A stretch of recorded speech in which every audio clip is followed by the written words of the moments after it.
Hello friends, it's been a long time since I have posted any video. So I'm really sorry for that. I have not been consistent with my YouTube channel due to my study requirements. I was not able to continue this channel, but hopefully I'm going to complete my post graduation soon, and I will be posting all the content regarding the my post graduation which I have pursued in medical surgical nursing, and what are the subjects, what are the notes, what are the important things we need to keep in mind. And as far as my specialty is concerned, I selected critical care nursing in medical surgical nursing. So yeah, life has been very busy with the post graduation, and I'm really sorry, and I know that most of the students need help regarding their care plans, case studies, which we as a student in nursing has to do a lot. There is no ending to our care plans, case studies, assignments, health educations. Little by little I'm going to start back again with the contents, and I hope in comment box you will put like what things you require and how can I help you. It will be also useful for me to put the content related to your interest, related to your need. So as I'm going to start today with a very after a very long period of time, I thought why not to start with a case study, like how to write a case study. Basically every college has their own format that they follow for their purpose, like for their college requirements. So which college I'm studying may vary a little bit, but usually it is same.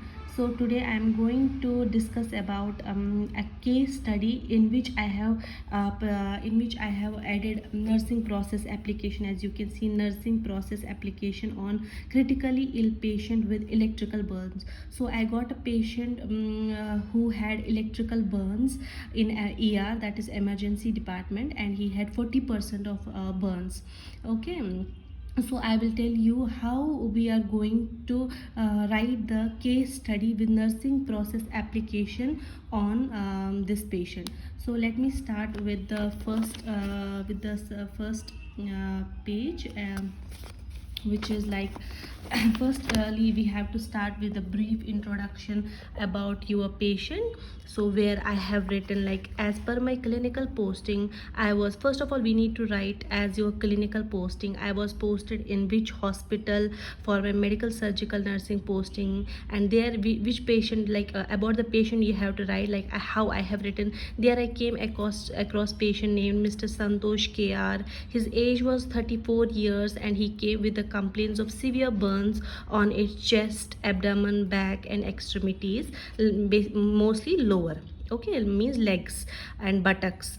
The patient was injured at a workplace where this incident happened, involving a live wire to cause the electrical shock. Upon arrival to the hospital, patient had severe pain, respiratory instability, and cardiac instability. Means patient was not able to breathe properly, and his cardiac means heartbeat, heart rhythm were unstable. So as a nursing student, you can write also in introduction, I had the opportunity to assist and care for this patient under the supervision of my instructor, and I chose this case for my requirements and will involve patient's burn injury, that is the electrical, its treatment, and the nursing intervention during their stay in MICU, involving management of complications such as infection, renal injury, cardiac dysarrhythmia. So basically in case study where, or because case study usually we have to write in depth, right? We need to in introduction we usually finish it with this part only, we will not write the further. So introduction should be kind of brief when you are explaining, like how I have written here. You can refer it for your reference when you are going to write. Okay, after that what will come next is we will start with the patient's identification data. When it comes to patient's identification data, we will write name, age, gender, marital status, what is his occupation, what is the income, what is the IP number, what ward he was, and the diagnosis. So what was the diagnosis? Patient's electrical burns at workplace involving live wire which causes 40% burn in chest, abdomen, hands and lower extremities, right? So this was his diagnosis. Basically what it is, electrical burns. So now coming to the chief complaints, how we need to write the chief complaints. We should not write in a short way, he came with this complaints and all. No, a little bit brief again here, like Mr. Santosh, he's 34 years old, was admitted to this hospital on this date, around with what time to the emergency, what complaints he came with chief complaints of electrical burns on his face, chest, abdomen and lower extremities. And then he also complains of severe burn injury after sustaining electrical burns on which date. And then we need to write the patient reported being injured in workplace involving live wire, that was a live wire incident which caused 48% body surface area affected. So the patient complains of severe pain in his hands, feet and difficulty in breathing, after which patient was shifted to MICU, that is medical intensive care unit, for further treatment and close monitoring. And at that time 7 liters of oxygen was administered to the patient via non-rebreathable mask, but later intubation, because patient was severe, they first tried to give oxygen with this mask, then later if patient was not stable, so they did the intubation. So during that time we also need to mention what was the patient's temperature, what was his pulse, what was the blood pressure. Okay, again we need to write family history. So how we write family history is like Mr. Santosh lives in his own nuclear family. He is working as an electrician and is breadwinner of the family. In his family no one suffers from any communicable or like communicable disease. Family history means basically about the family, like whether they have any communicable disease, TB, hypertension, influenza, HIV, AIDS. Okay, and then we need to draw the family table. Who is in his family, the members, their age, their gender, their relation, their education, their occupation and their health status. Then we need to draw the family tree. This you all know, this is a family tree. This is male, this is female, this is diseased male, that is Mr. Santosh, and this is her wife, and this is Miss Lalita, and they have they have two sons, Mr. Rahul and Mr. Bhuvan. So we can learn from the key terms. So if we want to say show in the family tree the normal male means it will be a clear box with no shades, with no lines. So this is a normal male.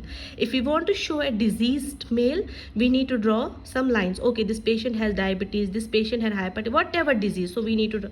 If the patient is dead, so we need to draw shade this square. Okay, we need to, same goes to the female. If you want to show the healthy female, we will draw a circle. If we want to show a disease female, some like disease means same, hypertension, diabetes, hydrocephalus, meningitis, whatever. So we have to draw the lines like this. Okay, and if it is a dead female, we need to shade that circle. So that means it is dead. Now coming to the socio-economic status. In socio-economic status, what all things we are going to write? We are going to write what is the type of house the Mr. X is living, where he is living, who is the breadwinner of the family, what is the income of the family, whether they have proper ventilation in the house, whether they have proper sanitation facility, whether the electricity supply and water supply is proper, how many rooms are there, where is the kitchen, is it separate, is it inside, where is the bathroom, how many bathrooms, what are the recreational activities for the family, like whether TV, mobile phones they have access.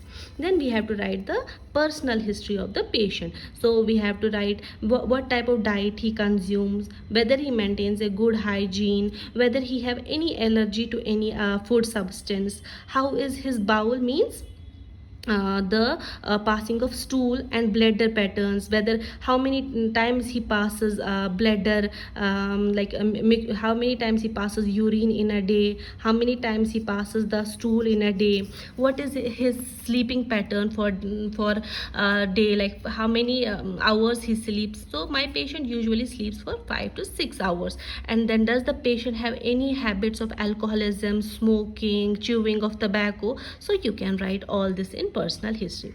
Now after that, coming to physical examination. Physical examination generally involves your general appearance. So in first general appearance, we will see the body build, whether patient is obese, fat, underweight, malnourished. So my patient is moderately built. What is the nourishment? Nourishment is also moderately nourished. Oriented, patient is oriented to, yeah, in orientation we need to write whether the patient is aware about time, place, person.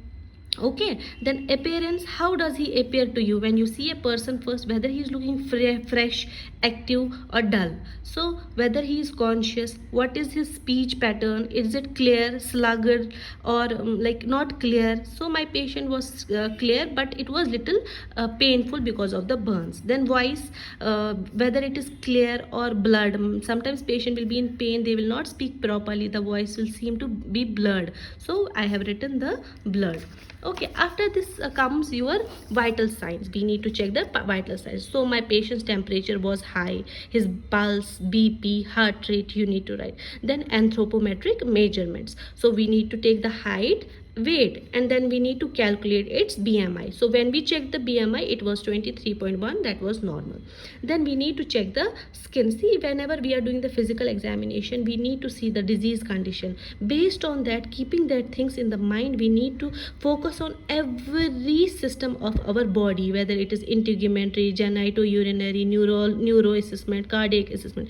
So since my patient is burn patient